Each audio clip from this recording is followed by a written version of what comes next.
Welcome to vTalkInsight, Allocator's Lens Daily for March 3rd, 2026. A sudden energy shock from the Middle East is colliding with elevated valuations and a still resilient growth backdrop. Oil and gas are surging, yields are backing up, and yet headline equities look unusually calm. We will connect those cross-asset tensions and what they may mean for portfolio risk across equities, rates, credit, foreign exchange, and commodities. In equities, the striking feature is how calm the surface looks compared with the scale of the geopolitical shock underneath. A regional war across 11 Middle Eastern countries, reports of a closure of the Strait of Hormuz, and sharp jumps in oil and European gas prices have triggered textbook risk-off moves intraday. Yet major United States indices have finished flat to slightly higher, with the S&P 500 roughly unchanged on the year and the Nasdaq even modestly positive.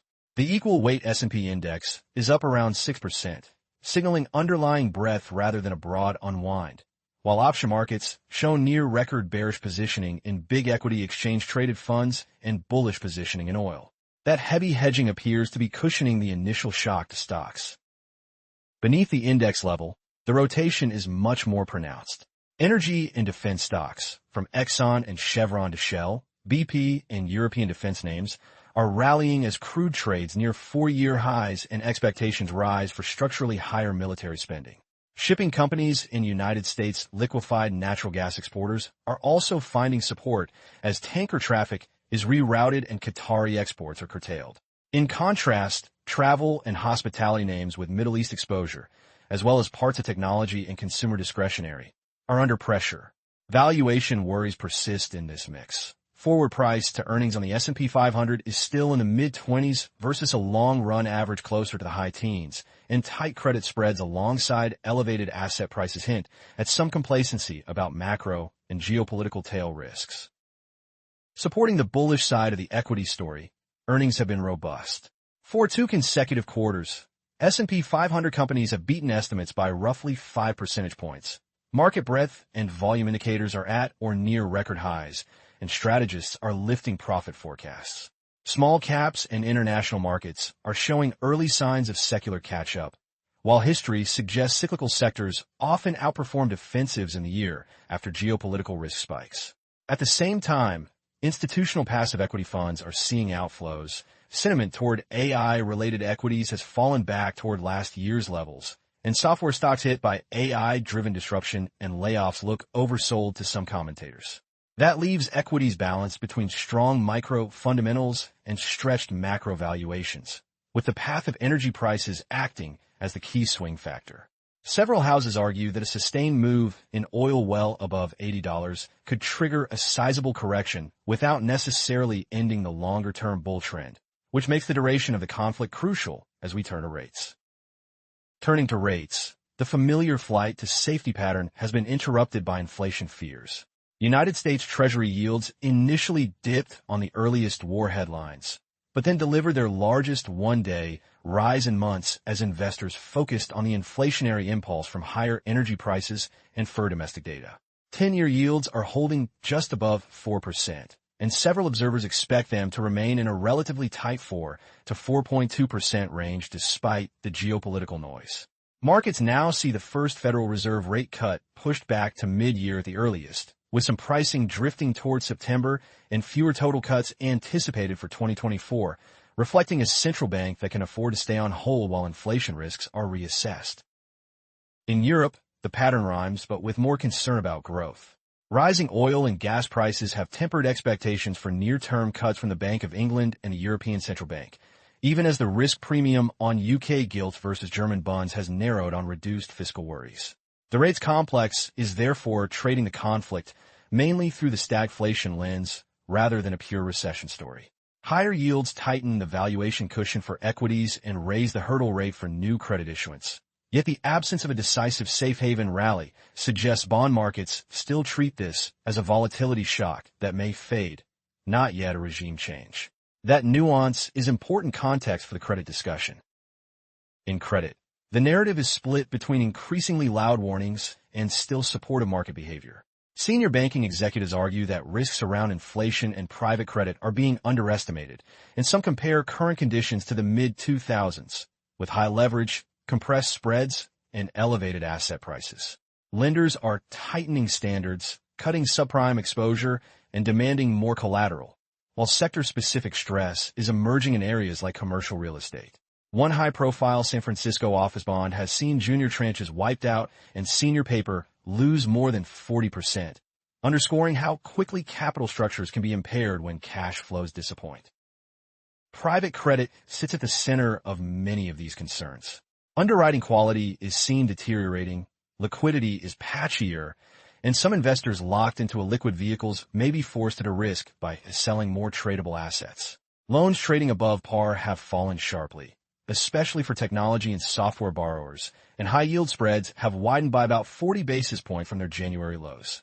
Commentary highlights the risk that, if stress in private structures intensifies, it could spill over into public credit and even equities through rising volatility and forced deleveraging.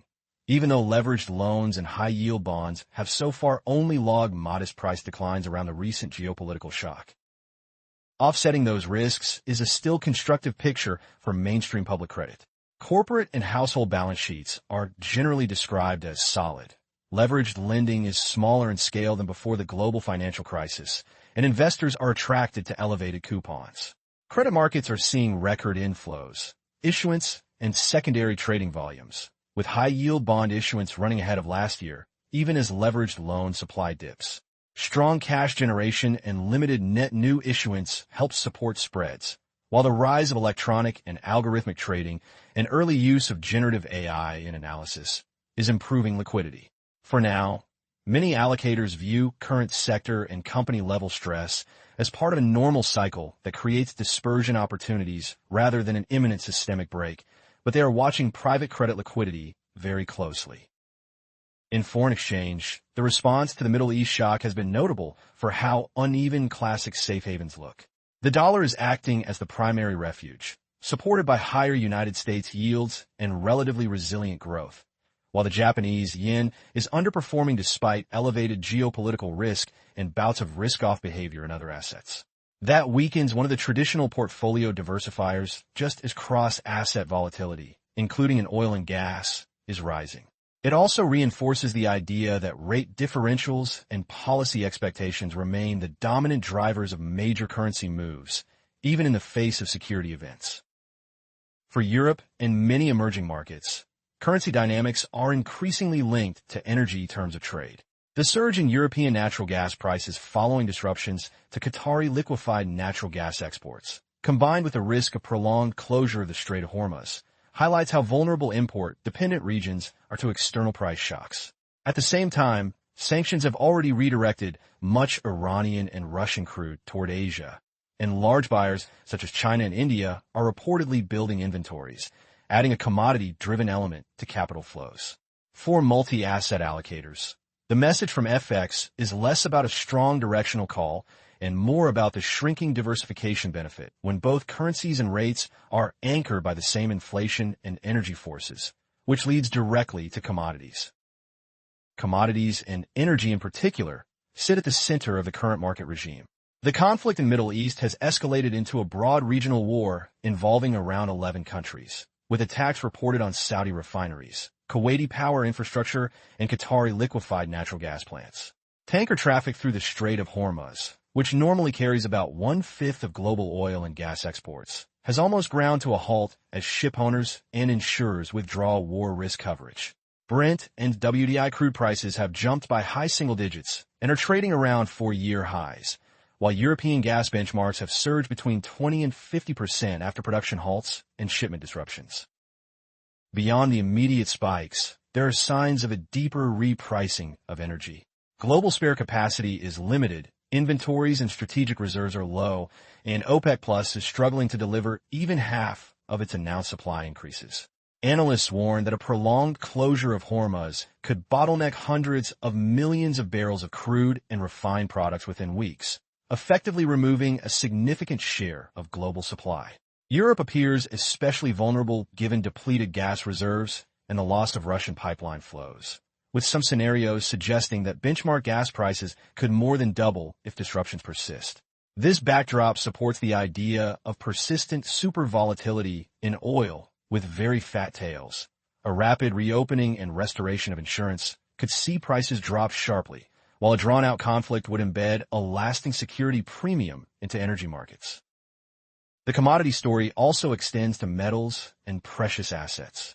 Industrial metals and gold are showing signs of entering new bull phases, helped by both supply constraints and renewed demand from hoarding and hedging, including increased allocations to gold as a hedge against geopolitical uncertainty and fiscal deficits.